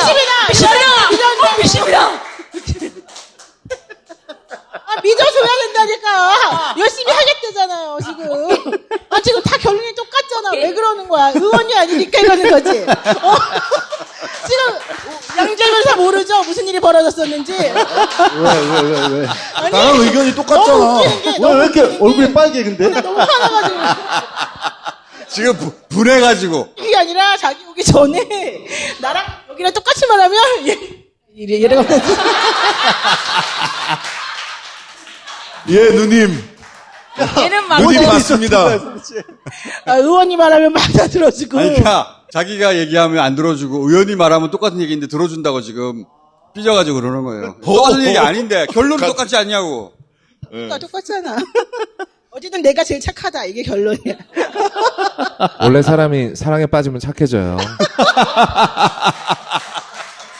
나 오늘 성공보수 받을 큰 거 하나 승소했어요. 내가 내 의뢰인을 위해서 이겨줬기 때문에 기분이 좋아졌고 마음이 착해졌다. 그래서 더 선한 해석을 한다. 그래서 세상을 밝게 보는구나. 되게 예쁘게 보고 아, 있다. 사랑 때문이 아니라 돈 때문에. 그러니까. 아니, 그 돈을 가지고 어디에 이제 기부를 할 수 있게 됐거든. 기부.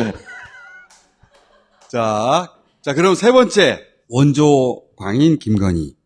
종합종교인. 종합종교인. 통일교까지 섭렵을 하셨으니. 통일교. 가히 종합종교인이라고 할 만하지 않습니까? 그렇지, 맞아. 종합종교인. 자, 김건희는 무슨 건으로 수사를 맨 먼저 하는 게 마땅한가? 우선 전통의 도이치모터스가 있잖아요. 전통 강호네, 전통 강호. 그러니까 10년 이상 된 전통의 도이치모터스 건이 있고, 양평 고속도로를 휘게 만든 사건이 또 있죠. 명태균 녹취로 확인된 공천 개입도 있잖아. 명백한 사건이지. 또 최근에 건진법사 뇌물수수 건도 있잖아. 요거 핫해요. 3년 전에 첫 번째 용산 스캔들이 뭐였냐면 스페인에 갔는데 목걸이를 했는데 6천만 원짜리인 거야. 반클리프 앞에. 처음에는 현지에서 빌린 거라고 했다가 조금 있다가 아니다. 지인한테 빌린 거라고 말을 바꿨어. 그렇다는 얘기는 둘 다 거짓말한 얘기지. 왜냐면은 현지에서 6천만 원짜리 빌린 거하고 지인한테 6천만 원짜리 빌린 거 헷갈릴 리가 있나? 처음에 해명은 그거 재산 등록 누락한 거 아니냐? 아니다. 현지에서 빌린 거다. 이렇게 해명이 나왔고 그럼 현지에서 빌린 거면 당신 연예인이야? 대통령 부인인데 그러면 업체한테서 빌렸단 말이야? 그러니까 지인한테 빌린 거로 원래 업체한테서 빌리면 서류를 써야 되거든요. 둘러댄 거지. 네. 그래서 그때 인사비서관 그 와이프가 같이 따라갔단 말이지. 그 사람이 사줬다는 얘기도 있었고 여러 가지 썰들이 등장했는데 흐지부지 됐어요. 그런데 며칠 전에 드디어 통일부 간부가 통일교. 통일부래. 정신 차려 김어준. 통일부래. 통일교의 2인자가 로비를 했는데 윤석열 만나게 해달라고 건진법사한테 몇 억을 줬고 김건희한테는 고가의 다이아 목걸이를 줬다는 게 포렌식을 통해서 나온 거야. 그래서 2인자도 인정했어. 목걸이 줬다는 건. 종합종교인, 유불선, 기천문, 통일교까지. 근데 건지는 잊어버렸다 그랬거든요. 근데 김건희가 차고 나왔잖아요. 그럼 절도로 먼저 들어가야 되는 거 아닌가? 그 목걸이가 금목걸이라는 그 증거는 없어요. 그건 아니에요. 용산 어디에서 잃어버렸을 수 있지, 건진. 그런 거를 이제 던지기 수법이라고 그럽니다. 던지기 수법. 이철규 아들이 마약할 때 던지기 수법. 안방에 던지기. 목걸이를 받은 피해자일 뿐이다. 목걸이를 받은 피해자일 뿐이다. 주거 침입하여. 목걸이를 던져 목에 끼었다. 주거 침입하여 목걸이를 두고 가서. 던지면 이렇게 움직여서 받아.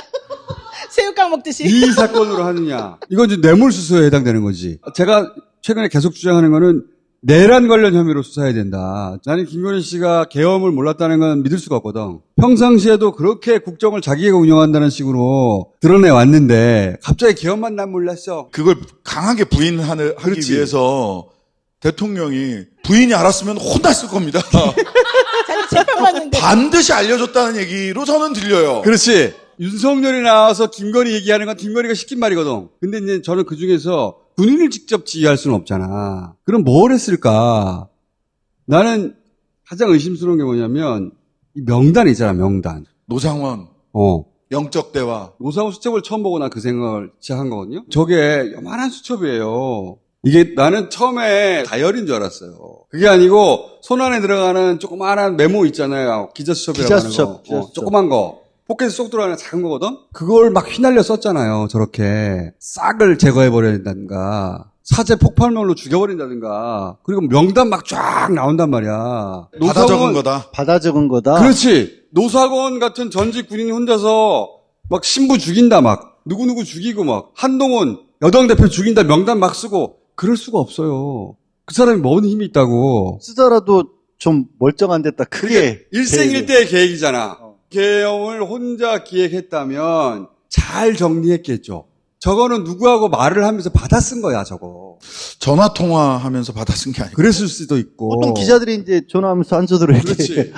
홍장원 1차장 메모도 전화로 방첩사 얘기 들으면서 막 휘갈려 쓴 날려 거죠. 저거는 다 휘갈려 쓴 거예요. 누군가 대화 중에 받아 쓴 거라고 난 보거든. 그 불러준 사람이 누굴까? 예를 들어서 국방장관이 한동훈 죽여 이런 얘기 할 수 있어요? 못해요. 그건 난 대통령급이라고 본 거고. 그런데 윤석열은 이런 머리가 안 된단 말이야. 명단이 엄청나게 등장해 많이.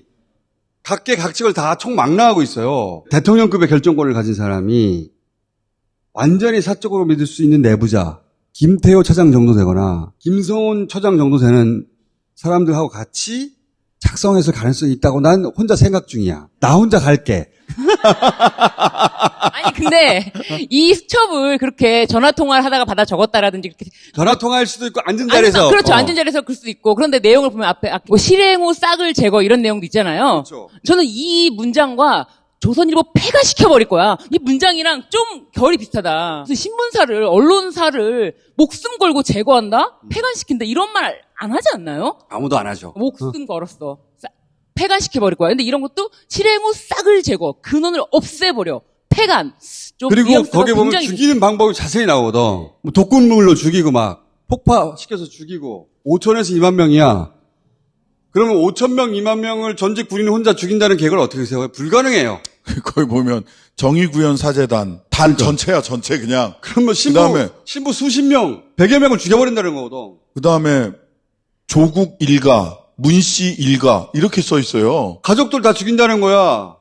그게 어떻게 가능해? 그 문재인 대통령 시절 청와대 뭐 행정관 이상 전원 뭐 이렇게 돼 있어요. 그렇게 되면 이제 조국혁신당 중앙당이 망합니다. 아니 다 해보잖아요. 적어도 10,000명은 된다고 그래. 거기 나와 있는 사람들 다 합쳐보면 실제 5천에서 2만 정도라고 써 있단 말이야. 이거를 일개 군인이 계획한다는 건 불가능해요. 그다음에 선거 제도를 연구하잖아. 삼선 한다. 그런 계획을 노상원 혼자 수첩에 적고 있었다는 건 말이 안 된다는 거지. 지금 노상원 재판을 비공개로 하고 있다는 것 자체가 문제가. 직위원이. 네, 직위원이 김용원하고 노상원 재판을 비공개로 하잖아요. 거기에서 기자도 못 들어가요. 그래서 그 재판에서 무슨 얘기가 돌아가고 있는지 아무도 몰라요. 아무도 몰라요. 노상원 얼굴도 처음 체포될 때 만주벌판에서 쓸 것 같은 모자 쓰고 나온 거 말고는 본 적이 없잖아요. 증인들의 변호사도 못 들어가요. 김경호 변호사 못 들어갔죠. 말도 안 되는 거야. 꽉꽉 막아서 노상원으로부터 나오는 그 어떤 내용도 지금 우리가 모르고 있어요. 몰라요. 김용현 재판도 꽁꽁 숨겨놨어요. 직위원 판사가 전부 다. 이거 수사해야죠. 그러면 김건희 원조 광인을 뭘로 제일 먼저 수사해야 된다고 보십니까? 기본적으로 공소시효를 고려해서, 그러니까 2개월 남았다고 생각을 하고 전통의 도이치모터스부터. 전통의 도이치모터스. 우리 도이치모터스를 언제부터 얘기를 한 거야 도대체? 우리 집권 전부터. 진짜. 집권 전부터. 진짜 오래됐어. 전통의 도이치모터스부터 해야 된다. 공소시효 전에 빨리 수사를 해야 된다. 그 다음에 두 번째는 명태균하고 선거 개입, 공천 개입했던 거. 요것도 공소시효가 훅훅훅 지나간단 말이에요. 오케이. 공소시효 기준으로 해야 된다. 저는 신선도 기준. 거의 6천만 원짜리 목걸이는 이거 별 5개에 넘어갑니다. 그리고 굉장히 쉽고 정서적으로 와닿아요. 권력을 이용해서 배우자가 해먹었다. 나토 정상회담 있었을 때 제 주변에 몇 안 되는 돈 많은 분들이 그런 얘기를 하시더라고요. 비싼 건데 대통령 배우자 정도 되는 사람이 메이커가 뻔히 보이는 거 상스럽게 보인다라는 얘기를 하더라고요. 저런 걸 저렇게 대놓고 하게 나오는 사람이 어딨냐. 뭐 저런 게 있냐라는 식의 저런 게 있냐. 원래 대통령 부인쯤 되면 자국의 브랜드를 일부러 들고 나오는 경우는 있어도 저런 명품을 입으로 등장한 경우가 안 해요. 없어요. 그만큼 사람들에게 주는 임팩트가 큰 거예요. 무슨 뭐 수사가 진짜 뭐 영화 로튼 토마토 지수 그거부터 하는 거야. 자, 그럼 그래도 공소시효 위주로 해야죠. 공소시효. 안 그러면 진짜 그 사람들 빠져나갈 수가 있고, 특히 공범들의 죄가 확정됐으니, 그 다음에 명태균 그 선거법 위반 둘이서 같이 한 거, 그거는 빨리 해야 됩니다. 공소시효 기준으로 해야 된다. 근데 지금 검찰을 믿을 수 있을까? 이게 사실은 지금 가장 걱정이에요. 그거는 집권한 이후에 해결할 수밖에 없어, 지금은. 심우정 날려야 되니까. 그러니까 일단 심우정 날리는 거 먼저 시작해야 되니까 할 일이 진짜 많다. 다음 법무부 장관이 굉장히 잘하셔야 돼. 의원님. 법무부 장관. 둘이 무슨 일이 있었던 거야 도대체? 전 제일 열받은 거는 사실 양평 고속도로가 제일 사실 되게 판타지적이라고 생각했었어요. 제일 영화적인. 왜냐면 열받은 지수 중심. 네, 열받은 거지. 제일 열받은 거 시민으로서 국민으로서 아니 자기 땅 근처에다가 지금 고속도로를 길을 바꾼다고 이건 꺾었어 이렇게 고속도로를. 그리고 또 그때부터 시작된 거잖아요. 그때부터 이 정권이 어떤 정권인지 이제 거기서부터 뭔가 보인 거죠. 그래서 나는 양평 고속도로서부터 네, 보고 저는 싶다. 그거부터 수사를. 빡침지수 높은 거. 빡침 지수. 분노 게이지가 높은 순서대로. 자, 뭐 몇 마디는 해야 되잖아. 보기가 뭐가 있었는지 까먹었는데. 아무래도 예술성 측면은 예술성. 보통 이제 예술은 과감성이거든요. 과감성. 고속도로를 휘게 만드는 거는 이거는 뭐 엑스맨의 매그니토나 하는 짓인데. 네. 고속도로를 휘게 한 사람은 없었어 이때까지. 그렇죠. 네. 그것도 자기 땅으로. 고속도로를 하다 꺾었는데 자기가 땅이 있네 우연히? 원래 예술은 금기를 깨는 거기 때문에 확실하게 그걸로 한 방 하시지 않았나. 그리고 저는 신선도 측도 굉장히 높게 봅니다. 원래 영화들 개봉할 때 아카데미상 노리는 영화들은요. 아카데미상 근처에 개봉해요. 네, 그래서 저는 목걸이가 굉장히 일단 대중이 이해하기 쉽고 그렇지. 신선도가 높기 때문에 그걸로 시작하자. 그걸로 시작해서 이제 과감성 측면으로 넘어가면 예술성은 고속도로가 있고 전통의 강호도 빼놓으면 안 되겠죠. 전통의 강호. 클래식은 클래식이니까. 네. 근데 사람들이 제일 궁금한 건 228톤 아니야, 사실? 매우 큐어리어스 한 정말. 물 228톤. 괴기물 장르는요, 지금 큰 상은 못 받아요. 맞아요. 네. 그리고 저는 좋아하는데. 치정극 분야도 좀. 거기까지는 가지 말자. 김성훈 경호처장 관저에서 나온 그 외부인 여성 있지 않습니까? 무슨 얘기 하려는 거야? 계속해. 계속해봐. 크게 키워줄게.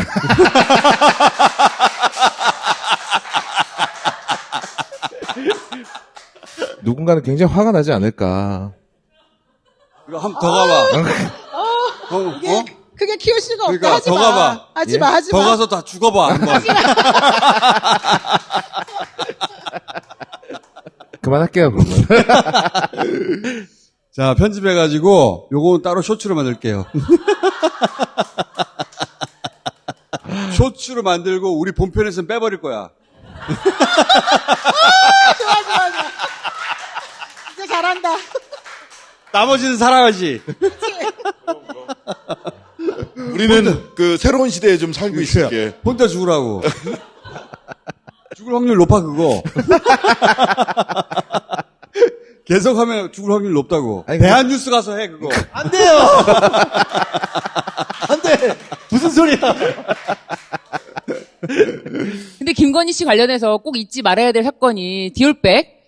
최재형 목사님과 이명수 기자의 그 희생의 콜라보잖아요. 그렇지. 아니, 최재형 목사님이 뇌물이다, 청탁했다, 그렇지. 뇌물로 건넸다, 라고까지 굉장히 강하게 말씀하셨고, 그분 그 사건을 위해서 어마어마하게 고통받지 않았습니까? 그렇지. 그렇기 때문에 우리가 최재형 목사님과 이명수 기자의 그 희생을 잊지 않기 위해서라도. 목걸이 수사할 때 그거 네. 같이 해야 되겠다. 그렇죠. 다시. 네네. 마약 수사도 해야 돼요. 마약 저번에 한번 크게 걸렸을 때 디올 상자에 이렇게 넣어가지고 그때 걸렸었어요. 디오라고 연결하는 건 너 무리수 아니야? 그래. 무리수지. 그러긴 한데 어쨌든 마약은 위험하잖아. 야, 위험하잖아. 한다며. 장르별로 다 있네. 그러니까. 나는 요즘에 마약에 꽂혔어요. 그 말레이시아 사건 나왔고 마약 나왔고 검수 원복할 때 한동훈 법무부 장관이 마약 수사에 대한 지휘권을 자기네가 꼭 가져가야 된다 해서 가져갔어요. 세관에서 마약사범들이 무사 통과했고 그것은 백혜령 경정 사건도 있고 다 마약이 그치. 연결돼 있어요, 다. 근데 그 마약 사건이 파보면은 혹시 근데 이제 디올백 하면 하나 더 짚고 넘어가야 될 게 그때 그게 배우자가 300만 원짜리까지 받아도 관계가 없다. 괜찮다. 아, 그렇지. 권익위원회에서 그렇게. 권익위가 안 했지. 당시 그 결정을 주도했던 사람이 정승윤 권익위 부위원장이었거든요. 사무처장 겸.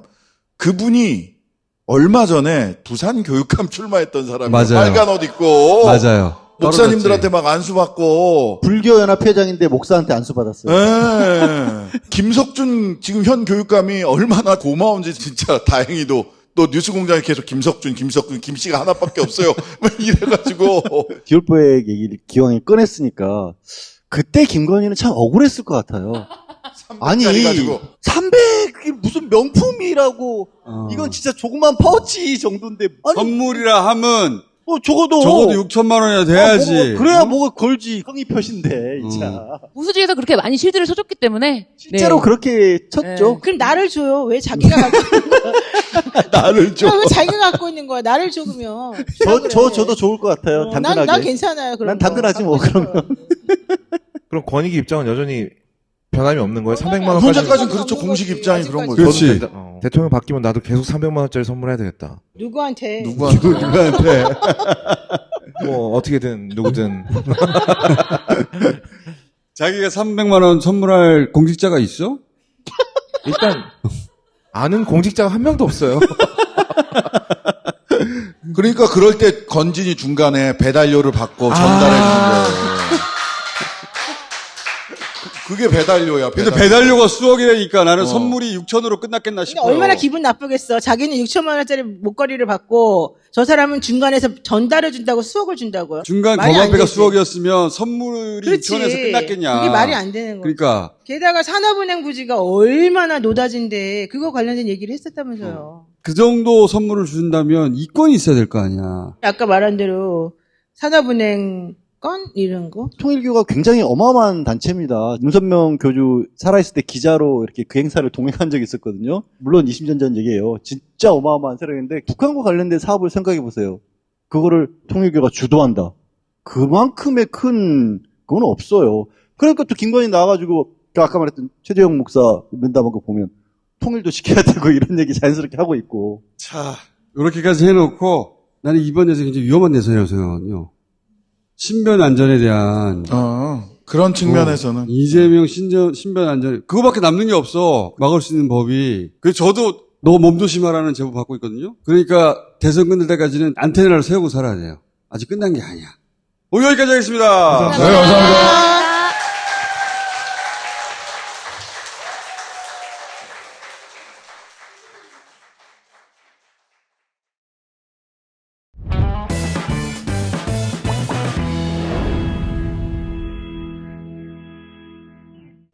아, 진보 기프트 세트가 왔구나. 어허, 28%. 아, 5월이어서 선물 세트. 좋네. 자, 진보, 맛있지? 신제품. 겸사겸사 치킨? 때때로 누룩굴비? 내가 뭐라 그랬어? 키친, 정신 차려. 치킨이 아니고 키친. 때때로 누룩굴비. 굴비를, 70시간 저온 냉동 건조. 굴비 끝판왕. 맛있을 것 같다, 이거. 이거는 우리가 시식해보는 거보다 좀 이따가. 맛있겠는데? 안녕하세요. 김어준의 다스베이다 광고호스트 이상민입니다. 우리나라 동화에 아주 많이 등장하는 식물이 있죠. 바로 산삼입니다. 잘 알려진 동화는 물론 이렇게 사람들이 잘 모르는 동화에도 산삼이 나오더라고요. 당장 저놈의 간을 빼라! 아니, 저것의 간을 먹어 내가 캐치할 수 있다 하거늘 왜 반대들을 하느냐?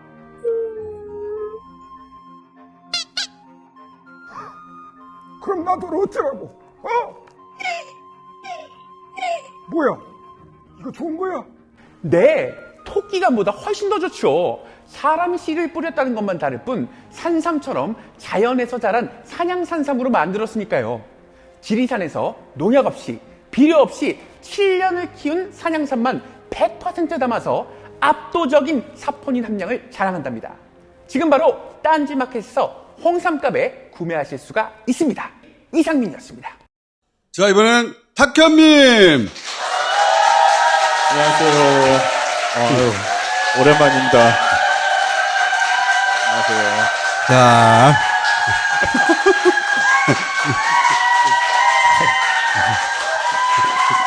그만해요. 자.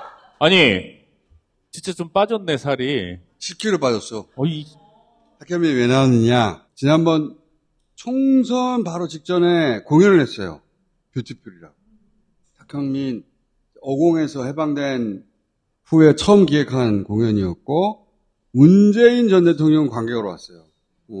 제가 노래도 불렀고, 굉장했지? 굉장했죠, 진짜. 지난번엔 총선 바로 직전에 공연을 기획했는데, 이번에는 대선 바로 직후에 공연을 하나 기획했어요.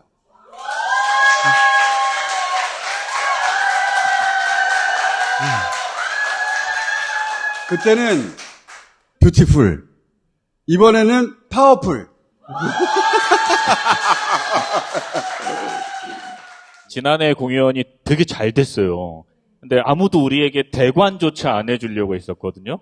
근데 지금은 너무 쉽게 대관이 됐어요.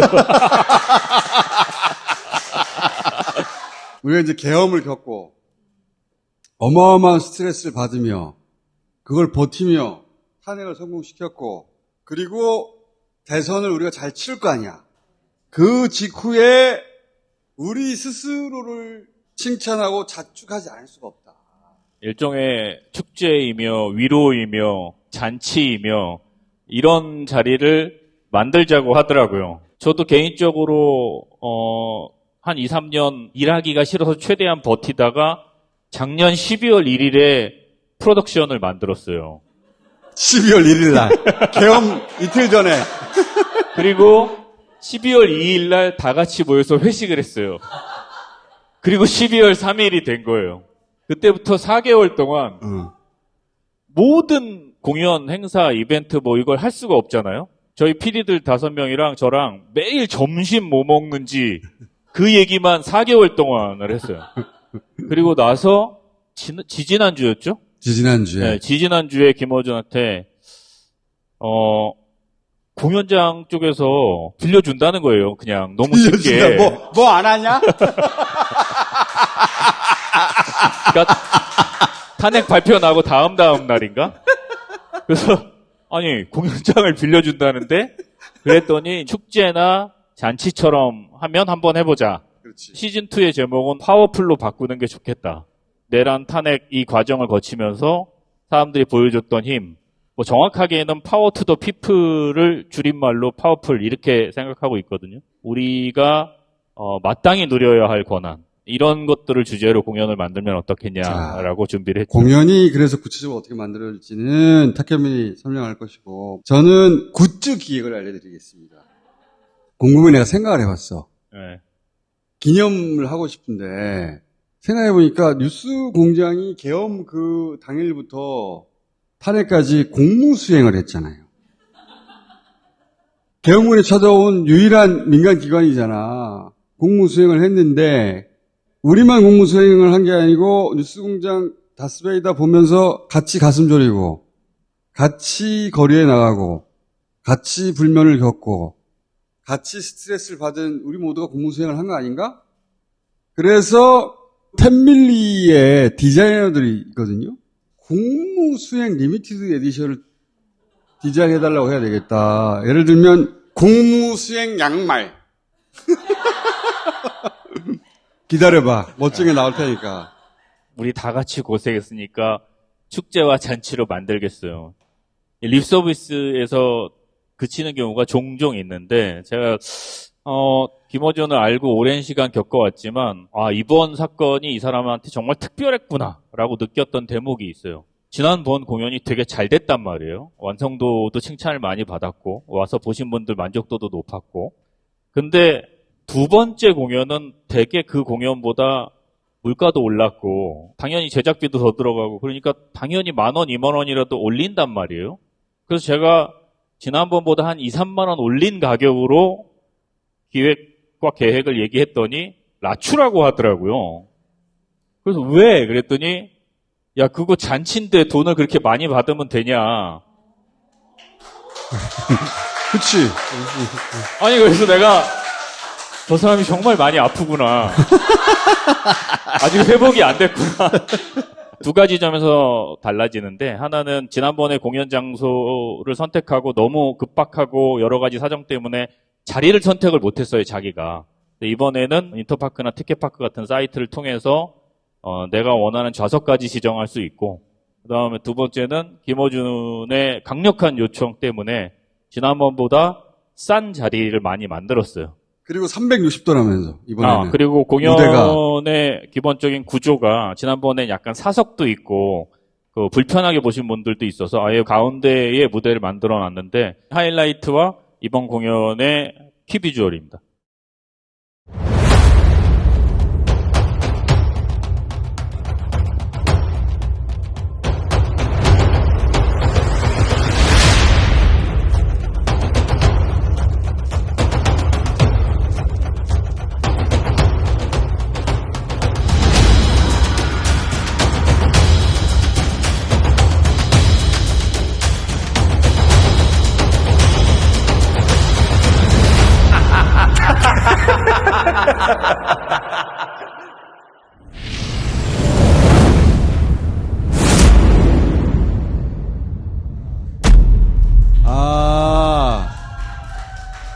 로고가 이렇게 바뀌었구나. 네. 뷰티풀이. 원래는 보시는 것처럼 샤방샤방 아름다운 뷰티풀이 파워풀이라는 제목으로 바뀌었고 김어준의 코스염을 지난번엔 나무로 표현을 했는데 이번에는 보시다시피 불사조로 표현을 했습니다. 불사조 맞지?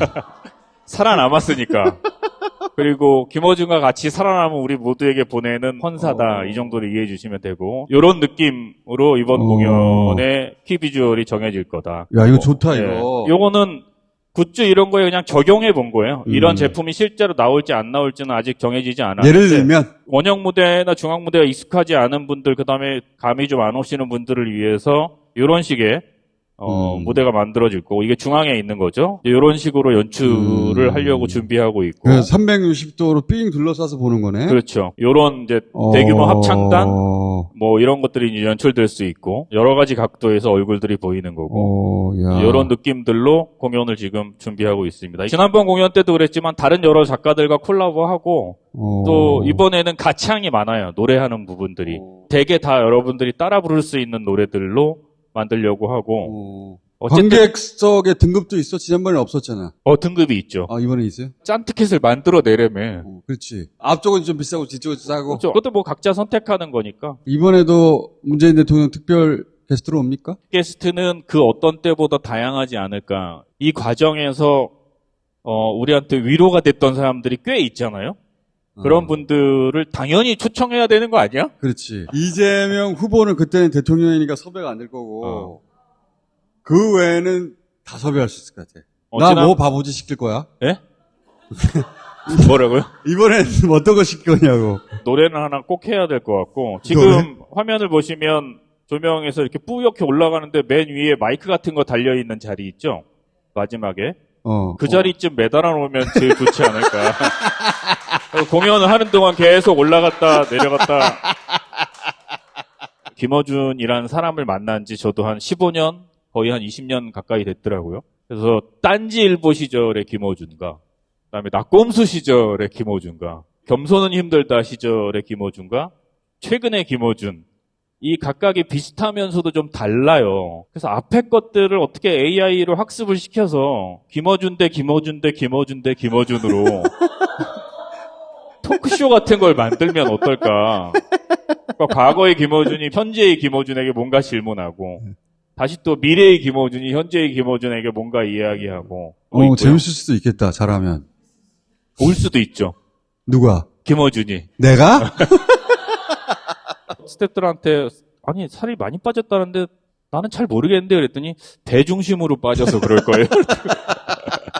그래서 하여튼 이번 공연은 뭐 독립운동부터 응원봉 혁명까지 사실은 4.19든 5.18이든 촛불이든 참 희한한 민족이잖아요, 우리가. 어떤 위기의 순간마다 사람들이 그것을 제자리로 돌려놓는 엄청난 힘들을 발휘했던 사람들이잖아요. 4.19도 그렇고, 그러니까. 5.18도 그렇고. 우리 스스로 칭찬을 하고 싶어, 나는. 그날에. 근데 또 신기한 건 그때마다 불려줬던 노래들이 있어요. 그것들을 이번에도 김영석, 윤일상, 그리고 정재일의 곡들로 그리고 만들려고 합니다. 이번에 한강 작가를 꼭 모셨으면 좋겠어. 한강 작가. 오겠어요? 무슨 말을 그렇게 하냐고. 오겠어요? 과거가 네. 현재를 구하고 죽은 자가 산 자를 살렸다. 딱 한강 작가 1분이라도 나와줬으면 좋겠어. 무조건 초청하고 제일 좋은 건 두 사람이 앉는 자리를 만들어 보는 게 목표고, 또 유시민 작가도 사실은 많은 위로를 줬잖아요. 유시민 작가도 불러서 네. 유시민 작가 막 굴려야지. 근데 이런 류의 분들은 노래만 시켜도 안절부절 못하기 때문에 예, 그 장면만 봐도 되고, 그 외에도 위기의 순간이나 우리가 갑갑할 때 도움을 줬고 또 희망을 줬고 위로를 줬던 분들 있잖아요. 많지. 그런 분들 모셔서 하면 아주 다채로운 두 그러니까. 번째 공연 파워풀이 되지 않을까. 고마운 사람들도 있고, 최종적으로는 나는 사람들이 서로서로에게 고마울 것 같거든. 그 말을 해보고 싶은 거예요. 우리끼리 우리 칭찬하는 시간. 알았어요. 잘 만들어줘! 6월 마지막 주. 6월 마지막 주 금토일, 인스파이어에서 대관 잘 안 해주는데 쉽게 해준 곳. 그때는 거기를 잡는데 진짜 4개월, 5개월 걸렸어요. 우리 4번인가 옮겼어. 그러니까 마지막까지 될지 안 될지 몰랐거든요. 지나가 나서 후일담이지만 우리를 어떻게든 허가해 주려고 엄청나게 노력했던 한 명이 있어요. 사직서 써놓고 했어요. 그분 덕분에 된 거예요. 네, 그분 덕분에 된 거고, 이번에는 그분이 제가 있는 프로덕션 사무실로 찾아왔어요. 공연 안 할 거냐고.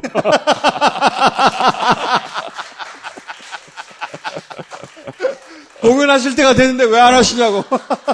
제가 청와대 5년 있으면서 어디 공연하겠다 혹은 행사하겠다고 해서 거절당한 적이 없었다 그랬잖아요. 근데 나오자마자 당한 일이잖아요. 그게 여기저기서 다 거절당하는 거. 근데 그동안 한 번도 경험하지 못한 게 공연장에서 먼저 와서 안 하겠냐고 물어본 것도 이번이 처음입니다. 그러니까 윤석열 파면되자마자 공연 안 하실 거예요? 그냥 선의로 얘기한 거, 선의로. 자, 그래서 티켓을 오픈합니다. 티켓이 오픈되고 공연은 6월 27, 28, 29 영종도의 인스파이어 아레나에서 열리게 됩니다. 늘 그렇지만 금방 끝날 거예요, 아마. 조금씩 서두르시는 게 좋고. 티켓은 금방 끝날 것이다. 그건 뭐. 이번에는 뭐 어떻게 여지가 없어요. 한꺼번에 다 풀어놔서 전국 투어 한번 갈까요?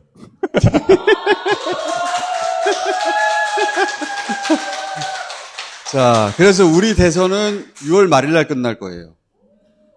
자, 오늘 여기까지 하겠습니다. 감사합니다.